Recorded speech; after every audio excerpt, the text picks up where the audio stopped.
For some small high schools in Georgia, players transferring poses a colossal problem without a clear solution. Transfers can negatively impact the level of competition in the state.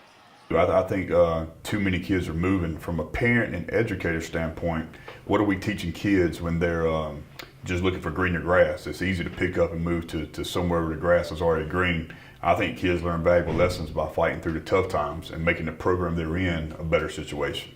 The Georgia High School Association's bylaws contain 5 pages of rules to govern the 6,000 transfers they had for all sports this year. The biggest rule is if when a move is made by a student, it has to be a bona fide move, and the bona fide move is defined by whoever lived in the previous residence. All members move to the new residence, and they relinquish their old residence.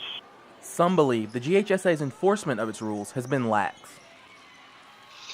You know, it's tough for them. I think they usually do turn a blind eye, because once you get into investigating this and, checking on houses here and there, you're going to turn over some stones and find a lot of nasty stuff, and that's opening Pandora's box.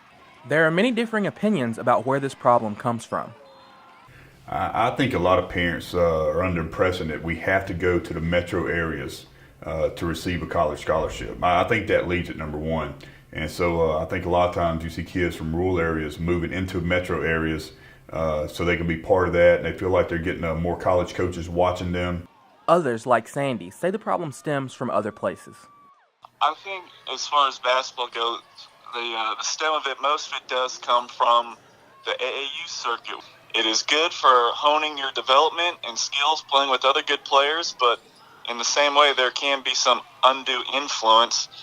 The AAU, or Amateur Athletic Union, is a youth sports organization whose goal is to help athletes showcase their skills to college scouts and coaches. Hines and those at the GHSA office attribute the rise in transfers to Georgia's growth as a state. The metro area grows at a faster rate than the South Georgia or the Northeast or the Northwest. There's always a lot of movement in metropolitan areas. Still, coaches and analysts say that transfers give metro area schools an advantage.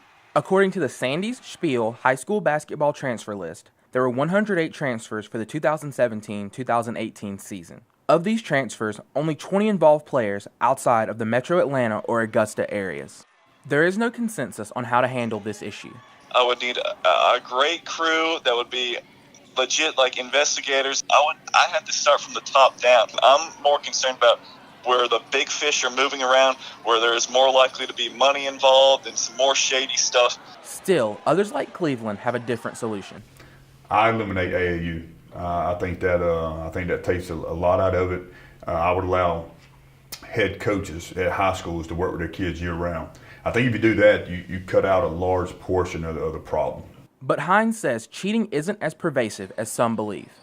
When you're dealing with over 6,000 transfers in the state in one school year, that's an awful lot. When there are always 3 or 4 issues that we're looking at a given time, and when you look at that number, one number, and compare to the other number, it's a small amount of people that aren't following the rules. Currently, the GHSA office has no plans to revisit its policies on transfers. Reporting for Georgia College, this is Isaiah Smith.